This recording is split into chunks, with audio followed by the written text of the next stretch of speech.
Stability of benzene, ये हम next पढ़ेंगे। ये उसकी जो स्ट्रक्चर है। टॉपिक आज का जो टॉपिक है आपका स्टेबिलिटी ऑफ बेंजीन। हमने बेंजीन का ना इंट्रोडक्शन पढ़ा था, उसमें हमने देखा था कि बेंजीन की जो स्ट्रेट स्ट्रक्चर है उसको रूल्ड आउट किया कि बेंजीन स्ट्रेट नहीं है, ये रिंग स्ट्रक्चर है। सारे उसके पोस्टुलेट हमने देखे। आज हम देखेंगे कि बेंजीन कितना स्टेबल है। हम जब अल्कीन अल्कीन अल्काइन की बात करते हैं, उससे बेंजीन का कंपैरिजन करते हैं, हम कहते हैं benzene is more stable then all three. तो बेंजीन की स्टेबिलिटी को चेक करने के लिए हमने एक मेथड है हीट ऑफ हाइड्रोजनेशन। हमने हाइड्रोजनेशन क्लास आपने पढ़ा था, एडिशन ऑफ हाइड्रोजन, उसका सहारा लेते हैं। मैं कुछ पॉइंट्स लिखूंगा इधर, उन पॉइंट्स को आपने देखना है।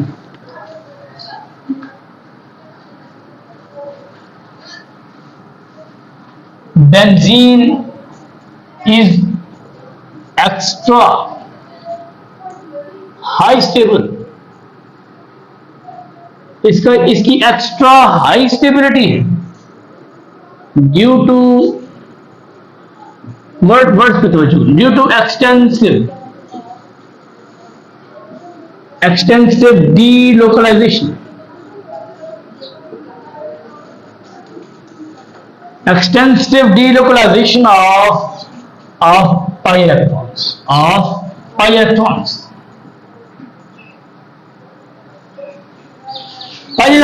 की डीलोकलाइजेशन की वजह से मैंने लिखा एक्सटेंसिव डीलोकलाइजेशन, बहुत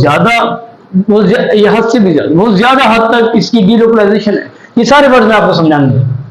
मैंने कहा कि benzene is extra high stable, बहुत ज्यादा स्टेबल है due to delocalization of pi electron. इसमें पाई इलेक्ट्रॉन हैं, वो डीलोकलाइज करते हैं, अपनी जगह रिप्लेस करते हैं। इसको हम कॉन्जुगेशन कहते हैं। कॉन्जुगेशन होती है, रेजोनेंस होती है, ये सारे टर्म्स पढ़ेंगे। कहते हैं स्टेबिलिटी ऑफ जो बेंजीन है, stability of benzene is measured by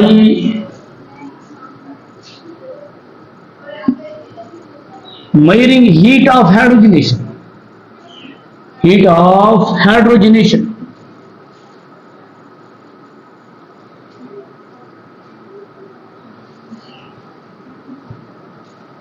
अब ये हीट ऑफ हाइड्रोजनेशन क्या होती है? कहते हैं हीट ऑफ हाइड्रोजनेशन को मेजर करके हम स्टेबिलिटी ऑफ बेंजीन का पता लगा सकते हैं। यही आपको long question, very very important long question of this chapter, important long question of stability of benzene. कहते हैं स्टेबिलिटी ऑफ बेंजीन हमने हीट ऑफ हाइड्रोजनेशन को मेजर करके हमने इसको फिक्स किया कि बेंजीन कितना स्टेबल है। अब ये हीट ऑफ हाइड्रोजनेशन क्या बोला, ये क्या चीज है? देखें, हीट ऑफ हाइड्रोजनेशन, इसको देखो। Heat, amount of heat released when 1 mole of substance organic compound is hydrogenated in excess of hydrogen। देखिए मैं लिखता हूं heat released when 1 mole लाजमी लिखना, 1 mole of substance is 1 mole of substance react with excess of hydrogen,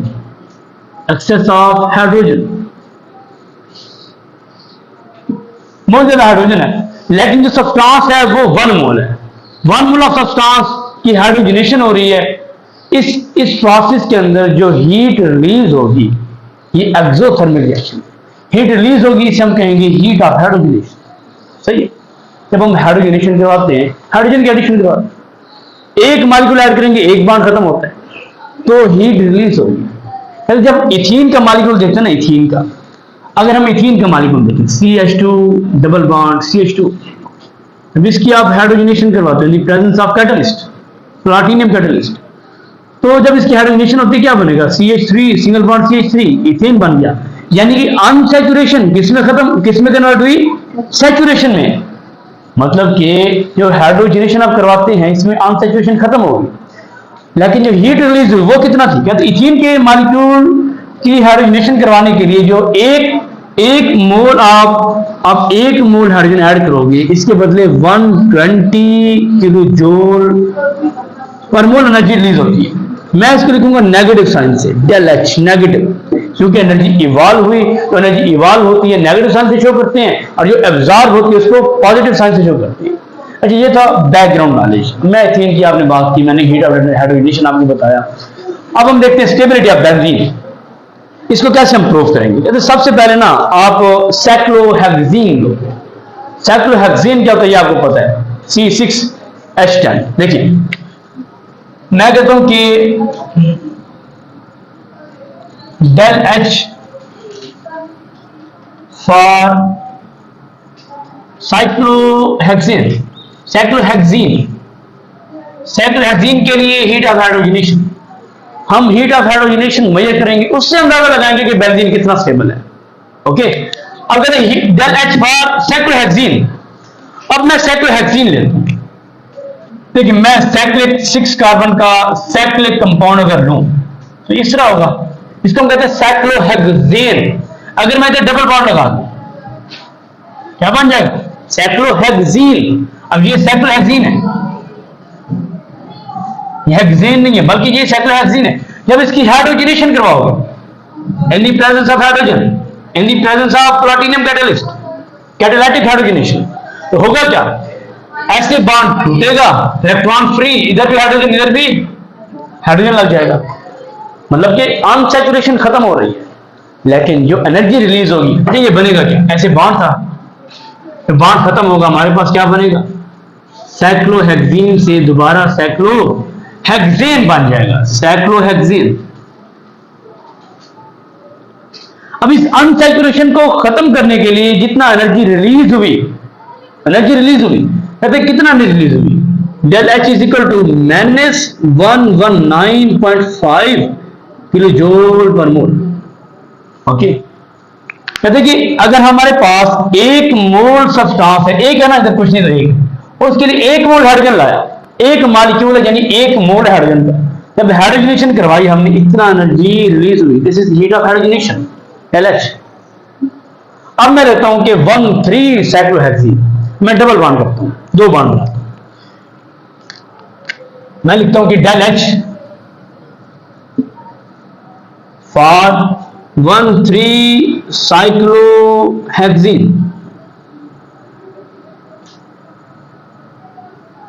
13 cyclohexene के लिए del H क्या होगी, हीट ऑफ हाइड्रोजनेशन क्या होगी। मैं कहता हूं कि मेरे पास साइक्लोहेक्सीन है, मैंने उसको 13 बना दिया, देखो ये साइक्लोहेक्सेन है, डबल बॉन्ड लगा, इधर भी डबल बॉन्ड लगा दिया, 1 2 3 4, एक डबल बॉन्ड 1 पोजीशन पे, एक 3 पोजीशन पे, तो क्या बनेगी 13 साइक्लोहेक्सीन।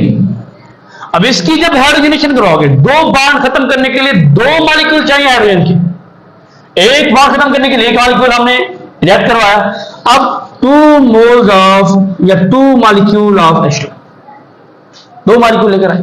जब in the presence of catalyst आपने लाजमी लिखना है प्लैटिनम कैटलिस्ट। जब हाइड्रोजनेशन होगी, बॉन्ड खत्म हो जाएगी, बन क्या जाएगा, दोबारा साइक्लोहेक्सेन बन जाएगा, वही कंपाउंड जो पहले बना था, साइक्लोहेक्सेन। अब देखो, अब जब इस रिएक्शन के अंदर जो हीट ऑफ हाइड्रोजनेशन है, जो heat of hydrogenation heat release हुई, उसकी वैल्यू क्या थी। कहते इसमें थोड़ा कंसेप्चुअल बात है। कहते कि हमारे पास जो कैलकुलेटेड वैल्यू है, कैलकुलेटेड, अगर हम कैलकुलेट करें, अगर हम क्या करें, कैलकुलेट करें, देखिए हमारे पास कैलकुलेटेड डेल एच, हमारे पास एक हाइड्रोजन हमने ऐड किया तो 119.5 किलो जूल पर मोल थी एनर्जी रिलीज होने वाली।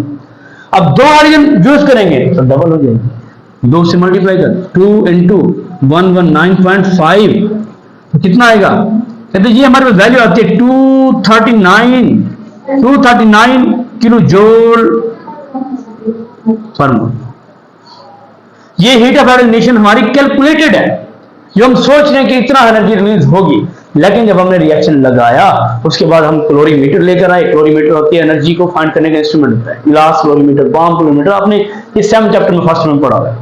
और जब हम क्लोरीमीटर लेकर आएंगे, आप इसकी हीट मेजर करोगे तो हीट एनर्जी कम होती है, ये वाली वैल्यू नहीं होती, वो कम होती है। हम कहते हैं ऑब्जर्व्ड, यानी कि जो एक्सपेरिमेंट से आई, ऑब्जर्व्ड डेल एच, जो हमने ऑब्जर्व की, ये तो हमने कैलकुलेट की, कैलकुलेशन की 2 से मल्टीप्लाई कर दिया, लेकिन जो असल एक्सपेरिमेंट में आई वो हमारे पास थी 231.5 किलो जूल पर मोल। अब अगर दोनों में डिफरेंस क्या होगा, अगर हम डिफरेंस निकालें दोनों में, डिफरेंस आएगा हमारे पास 7.5 किलो जूल पर मोल, यानी कि जो हमारे पास एक्चुअल निकली, जो हमारे पास कैलकुलेटेड थी, थ्योरेटिकल थी, थ्योरेटिकल में से एक्चुअल को मैनेज करेंगे, ये हमारे पास डिफरेंस आ रहा है। ये डिफरेंस बेसिकली क्या है, ये बड़ी इंपॉर्टेंट बात है। तो ये डिफरेंस है ना, ये वाला 7.5, इसको हम कहते हैं रेजोनेंस एनर्जी, इसको हम कहते हैं resonance energy.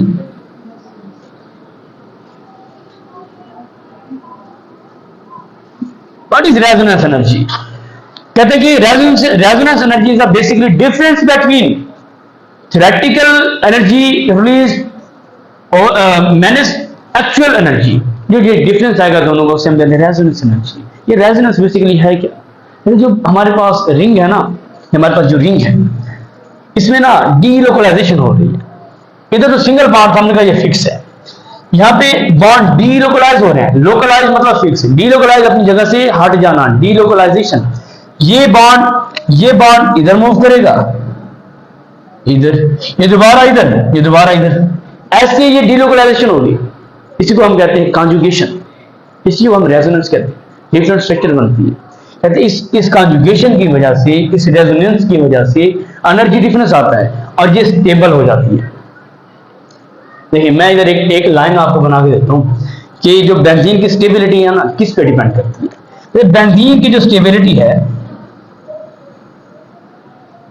Benzene stability directly proportional to conjugation,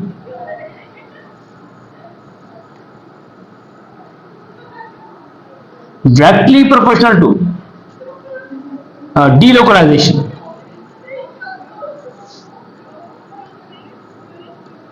directly proportional to resonance energy.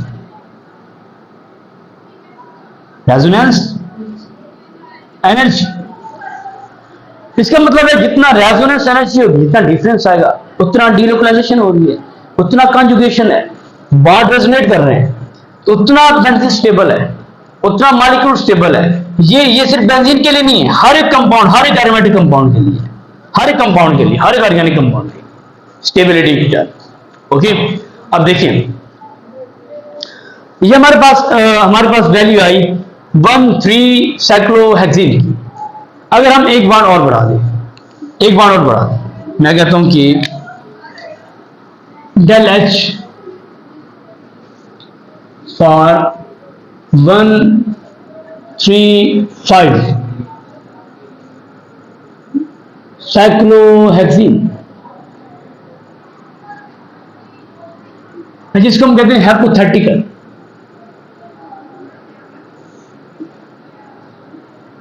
Hypothetical मतलब फर्जी, ये मतलब इसकी एग्जिस्टेंस ओरिजिनल नेचर के अंदर है नहीं, ये फर्जी है। कहते हैं ये जो 13 साइक्लोहेक्सिन है, ये क्या चीज है? कहते हैं यही हेक्सिन ही है, साइक्लोहेक्सिन है। इसके अंदर ना हमने बॉन्ड बढ़ा दी, double single double single double. Okay,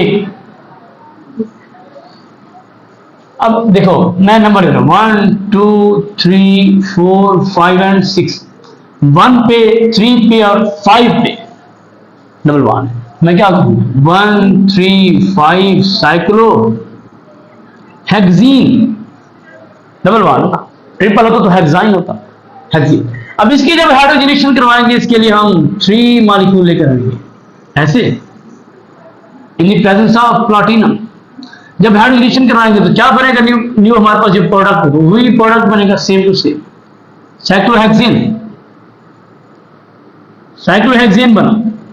कहते इसमें जो heat of hydrogenation heat release होगी, वो जो फर्स्ट हीट रिलीज हुई थी उसका ट्रिपल होगी। हम जब कैलकुलेट करते हैं ना, कैलकुलेशन, कहते अगर हम हीट कैलकुलेट करें, calculated heat, calculated del H, ये क्या होगी 3 मल्टीप्लाई बाई 119.5 था। अब ये मतलब वैल्यू क्या आएगी 358.5 किलो जूल पर मोल। अब ये क्या कैलकुलेटेड है, ये कैलकुलेटेड हमने कैलकुलेट किया, थ्योरेटिकल है, कैलकुलेशन की है, ये ओरिजिनल नहीं है। तो ये हमारे पास मॉलिक्यूल भी हाइपोथेटिकल है। बेसिकली होता क्या है, जब रिएक्शन की हीट मेजर करते हैं क्लोरीमीटर के जरिए, हमारे पास जो ऑब्जर्व्ड आती है आफ्टर एक्सपेरिमेंट वो बहुत लो होती है। ये सारी साइन हम नेगेटिव में होंगे, ठीक है, हीट इवॉल्व हो रही है। जो ऑब्जर्व्ड हीट निकलती है वो हमारे पास 208 किलो जूल पर मोल निकलती है। देखो कितना ज्यादा डिफरेंस है। मतलब कि देखिए एक बात आप याद रखिए, एनर्जी ज्यादा अनस्टेबिलिटी ज्यादा, एनर्जी कम स्टेबिलिटी ज्यादा। जितना एनर्जी कम होगी वो मॉलिक्यूल कंपाउंड जो भी चीज है वो स्टेबल होगी, ठीक है। अब देखो एनर्जी कम शो हो रही है, मतलब जो हमारे पास कंपाउंड है वो स्टेबल है, वो स्टेबल है, ठीक है, वो कंपाउंड क्या है, स्टेबल है। अब हम सोचते हैं कि जो हमारे पास पहला कंपाउंड हमने कैलकुलेशन की, मतलब ये हमारे पास जो 135 साइक्लोहेक्सीन था वो अनस्टेबल है, बहुत अनस्टेबल है, उसकी इतना एनर्जी ज्यादा है। लेकिन जो हम कैलकुलेट कर रहे हैं, जो हमारे एक्सपेरिमेंट में आ रही है वो 208 है, मतलब असल मॉलिक्यूल जो है ना वो कोई और है, वो स्टेबल है। ये क्यों अनस्टेबल था, एनर्जी ज्यादा थी, क्योंकि हमने इधर कहा कि ये तीनों बॉन्ड क्या हैं, लोकलाइज्ड है। हमने कहा इधर कंजुगेशन नहीं हो रही, लोकलाइज कर दिया। लेकिन असल में होता है कि ये तीनों बॉन्ड कंजुगेशन करती हैं, डीलोकलाइजेशन करती हैं। मैंने शुरू में वर्ड कहा extensive delocalization, extra high delocalize करते हैं। ये इतना घूमते हैं कि एक सेकंड में 2 मिलियन टाइम चक्कर लगाते हैं, पता नहीं चलता बॉन्ड कहां पे। हम फिक्स तो नहीं कर सकते इस कार्बन के साथ, इसके साथ, इसके साथ, हमारी अजम्पशन है। उसने कहा अगर इसको आप इसको कंसीडर करते हो, ये हाइपोथेटिकल है, ये ओरिजिनल नहीं है। असल में बेंजीन होता है, असल में जो प्रोडक्ट बनता है उसकी एनर्जी हीट ऑफ एडिनेशन 208 निकलती है माइनस। तो दोनों में डिफरेंस देखो, यानी कि रेजोनेंस एनर्जी, डिफरेंस क्या होगा, रेजोनेंस एनर्जी कहते हैं ना उसे, रेजोनेंस एनर्जी क्या होगी, इज इक्वल टू माइनस के लिए ये हमारे पास आता है 150.5 किलो जूल पर। इतना ज्यादा रेजोनेंस एनर्जी आई, मैंने कहा जितना ज्यादा रेजोनेंस एनर्जी होगी उतना कंजुगेशन है, उतना स्टेबिलिटी। मतलब जो न्यू मॉलिक्यूल बना वो सबसे ज्यादा स्टेबल है। हमारे पास न्यू मॉलिक्यूल क्या बना, बेंजीन बना, और सबसे हाई स्टेबल मॉलिक्यूल है बेंजीन। अब ना मैं ये सारी चीजें ना कंक्लूड करता हूं, मैं इधर से एक रेजोनेंस एनर्जी का पहले डेफिनेशन बताता हूं, रेजोनेंस एनर्जी की क्या डेफिनेशन होगी, उसके बाद एक ग्राफ ड्रा करते हैं। Resonance energy,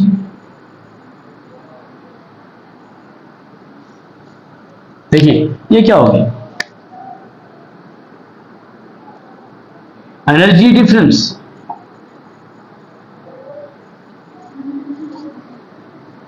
between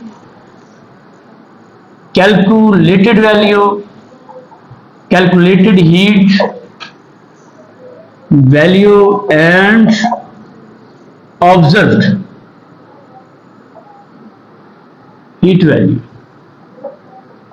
is known as resonance energy. तो दोनों में डिफरेंस आएगा उसे हम कहेंगे रेजोनेंस एनर्जी है। और जितना ये ज्यादा होगी, जितना डिफरेंस ज्यादा निकलेगा, एनर्जी की वैल्यू ज्यादा होगी, मॉलिक्यूल स्टेबल होगा। हमने कहा जो हमारे पास लास्ट मॉलिक्यूल निकला, ये जो हाइपोथेटिकल था, असल में ये नहीं है, असल में बेंजीन है, जिसके जो तीनों बॉन्ड रेजोनेट कर रहे हैं, सही है। अब इस हाइपोथेटिकल मॉलिक्यूल से बेंजीन की एनर्जी कम है, कितना 208, उसकी हाइड्रोजनेशन, उसकी हीट ऑफ हाइड्रोजनेशन क्या है, हीट ऑफ हाइड्रोजनेशन 208, बहुत कम है। अब मैं ना ग्राफ बनाता हूं, ग्राफ से आपको थोड़ा ना एक्सप्लेन करता हूं। एक एनर्जी का ग्राफ है, वाई एक्सिस, एक्स एक्सिस, ठीक है। देखो इधर मैं लेता हूं पोटेंशियल एनर्जी, वाई एक्सिस पे पी, पोटेंशियल एनर्जी ऐसे इंक्रीज होगी। सबसे पहले मैं इधर ना एक स्ट्रक्चर बनाता हूं, मेरे पास है साइक्लोहेक्सीन, फर्स्ट वाली साइक्लोहेक्सीन, सिंगल बॉन्ड, एक डबल बॉन्ड आएगा। इधर मैं बनाता हूं साइक्लो 1,3 साइक्लोहेक्सीन, इधर मैं बनाता हूं 1,3,5 cyclohexene, double single double single double. इधर हमारे पास आता है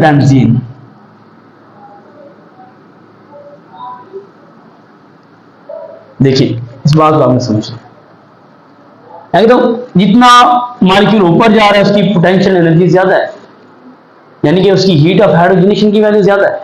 ओके, वो उतना ज्यादा अनस्टेबल है। जितना मॉलिक्यूल नीचे होगा वो ज्यादा स्टेबल होगा। अब मैं कहता हूं कि इसकी जब हमने हाइड्रोजनेशन करवाई, सबकी जब हाइड्रोजनेशन करवाई, सबके रिजल्ट में बना क्या? साइक्लोहेक्सेन बना। ऐसे अब जब इसकी हाइड्रोजनेशन करवाई 119.5 किलो जूल पर मोल एनर्जी रिलीज हुई, किलो जूल पर मोल, तब हमारे पास साइक्लोहेक्सेन बना।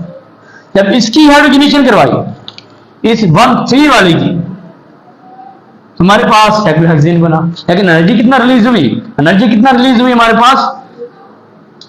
231.5 किलो जूल पर मोल। ऑब्जर्व्ड वाली कह रहा है, कैलकुलेटेड वाली नहीं, ओरिजिनल तो ये वाली ना एक्चुअल। अब जब हमने 135 साइक्लोहेक्सेन की बात की, इसकी हाइड्रोजनेशन करवाई, 3 मॉलिक्यूल हाइड्रोजन के लेकर आए, यह हाइपोथेटिकल मॉलिक्यूल है। इसकी जब हाइड्रोजनेशन करवाई तो हीट ऑफ हाइड्रोजनेशन, जो हीट रिलीज हुई, तो वो कितना थी हमारे पास? 258.5 किलो जूल पर मोल। और बना क्या? साइक्लोहेक्सेन बना। मतलब कि सबसे अनस्टेबल मॉलिक्यूल ये वाला है, क्योंकि हमने कहा इसके जो बॉन्ड है लोकलाइज्ड है, कॉन्जुगेशन हो ही नहीं रही, रेजोनेंस नहीं हो रही, इलोकलाइजेशन नहीं हो रही, तो इसकी एनर्जी बहुत हाई चली गई। अनस्टेबल मॉलिक्यूल सबसे क्या? ये हाइपोथेटिकल मॉलिक्यूल, हमने कहा ये हाइपोथेटिकल फर्जी मॉलिक्यूल है।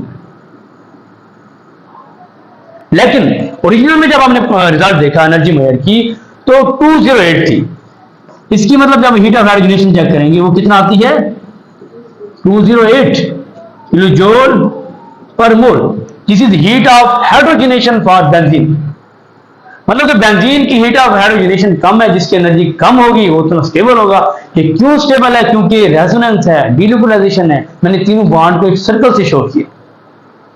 आप समझ आ रही है? ये आपने एनर्जी ग्राफ बनाना है, बहुत इंपॉर्टेंट है। आप लॉन्ग क्वेश्चन में ये ग्राफ लाजिम बनाना है। 1 नंबर ग्राफ है, बाकी 3 नंबर इस पार्ट की। Very very important long question of this chapter.